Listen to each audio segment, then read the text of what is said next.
Now, continuing on, looking at this section of chapter 6, we get up to verse 10, and it says that Noah begat 3 sons.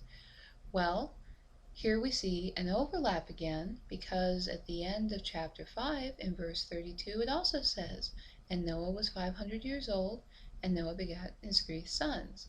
So we're seeing the same event repeated twice, which, as we've seen prior, or things seem to repeat in time or go back in time, we're looking at 2 different sections.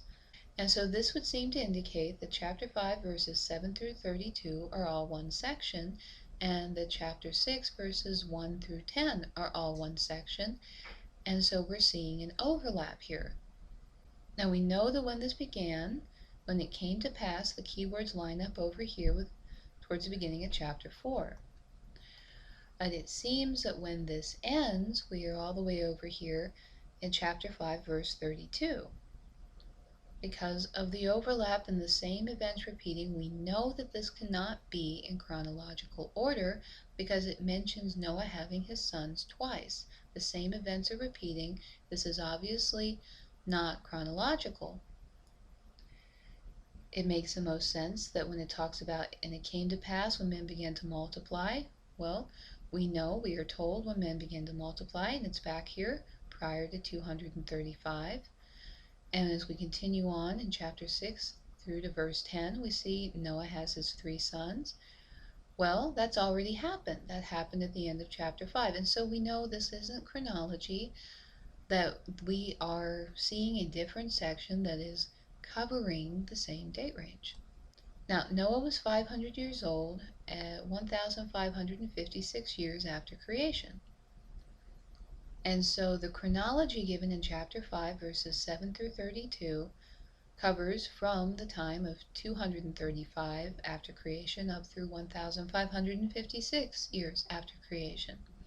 And so we can see this is all another section that all goes together. And the end of chapter 5 parallels with chapter 6 verse 10 in chronology.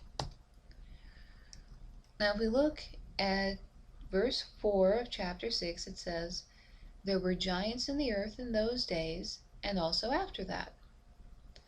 Okay, so in those days and also after that, what is this referring to? Well, in those days seems to refer to when men began to multiply, and we know that that was prior to 235 years after creation. And when we read, and also after that, it would seem to be the time space in between. Also after that would be from year 235 through year 1556. So let's read it together. And it came to pass when men began to multiply on the face of the earth, and daughters were born unto them. Saying when that happened. That happened back towards the beginning of chapter 4, and also we see from verses 17 to 19 in chapter 4, that was when. So when we see it refers to in those days is when men began to multiply, and daughters were born unto them, and we know that that is prior to 235. And we see this other section in chapter 5 verses 7 through 32, which came after that. But before we get to this other section, which breaks in chronology of chapter 6, verses 1 through 10.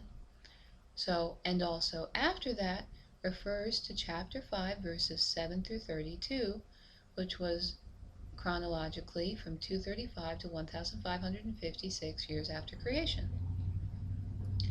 So that is what in those days and also after that would be referring to, is these 2 date sections, which in fact all go together when compared to chapter 6 verses 1 through 10, as it starts towards the beginning of chapter 4, continuing on through chapter 4 verses 17 through 19, and then there's the overlap that lets us see 2 smaller sections within here that give overlapping dates. In chapter 4 verses 25 and 26, and chapter 5 verses 1 through 6. And we can know that after that time refers to chapter 5, verses 7 through 32. And then it continues up in Genesis 6 up to verse 10, where it says that Noah had his 3 sons, which parallels with the end of this section of chapter 5, verses 7 through 32, which ends in verse 32 with Noah being 500 years old and having his 3 sons. So, what are we looking at? We're looking at a parallel summarized chronology. And the reason that this actually stuck out to our understanding, that where there was something that stuck out to look for it, was looking over and seeing, well, Cain knew his wife. Something didn't seem to make sense there contextually. There was a conflict logically. And so that seemed to be the big marker of omission when it comes to understanding that points to all of this to look into it further. But in fact, chapter 6, verses 1 through 10 is a partially summarized parallel chronology that spans over the same dates and time as chapter 4, from somewhere in between the two, it came to pass, up through chapter 4, 17 through 19, where we see men multiplying and obviously daughters and wives, and all the way up through, and also after that, giants in those days prior to 235, and also after that, in between 235 and 1556. Then ending with Noah being 500 years old, again in chapter 6, ending with Noah having his 3 sons when he's 500 years old. The chapter 6, 1 through 10 is a parallel chronology that runs over the same expanse of time as chapter 4, around verse 3, all the way up through chapter 5, verse 32. So here's a question: is this cryptographic in any way? Well, let's look at it from another angle. Let's look at it as Genesis 6, verses 1 through 10, as being overlaid onto the entire expanse from Genesis chapter 4, verse 3, all the way for chapter 5, verse 32. To understand that the events described in Genesis chapter 6, verses 1 through 10 were happening at the same time. When we look at it this way, it looks like there are 2 layers that overlay each other. And from combining these 2 layers, only then are we given the correct picture or understanding as to the story of what actually happened. Now, is this cryptographic? Well, it is like something in cryptography, visual cryptography. Let's look at these images. Here we have 2 images of a lot of dots in patterns. They don't seem to make a lot of sense. Well, in visual cryptography, this is one method that's used, is you take 2 transparencies and you put a message in them that can only be understood and seen when you put one layer on top of each other, and then you're able to read the message. And this is visual cryptography. This is one kind of a visual puzzle or encrypting of information. So is what we see in Genesis in this example similar to something in cryptography? Well, yes, it is. In a way, but when it comes to understanding the context and the story, not just reading a message, but to get the full correct picture or understanding of the story. So we have to put one layer on top of the other in order to get the full or correct picture of the story. Now, looking at all this, Jesus could have probably put Genesis 6, 1 through 10 in chapters 4 and 5, broken throughout, where it could have fit into chronological order, telling the story in chronological order, giving all the details. But instead, it seems that what he did was he left a glaringly obvious, logical, contextual blank at Genesis 4, verse 17, with Cain's wife.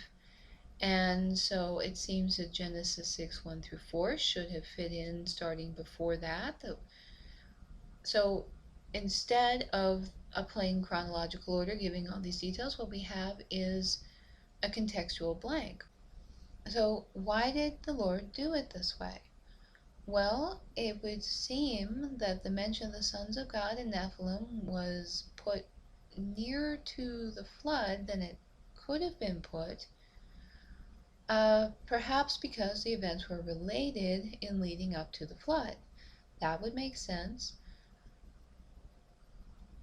It seems like maybe that instead of having this mixed throughout, that there was an emphasis placed on these events in relation to the flood, coming to where we would read it in a simple manner right before the flood, to highlight how these events related to the flood.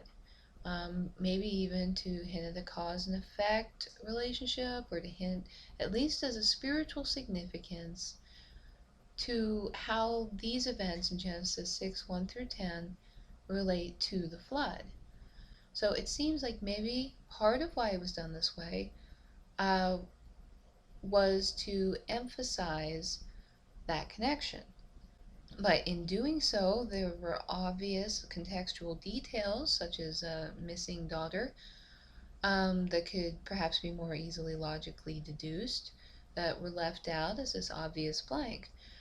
But another thing, looking at this, is that it is, in fact, actually a more efficient way to lay out the information, to summarize what was happening in a condensed way over a longer period of time.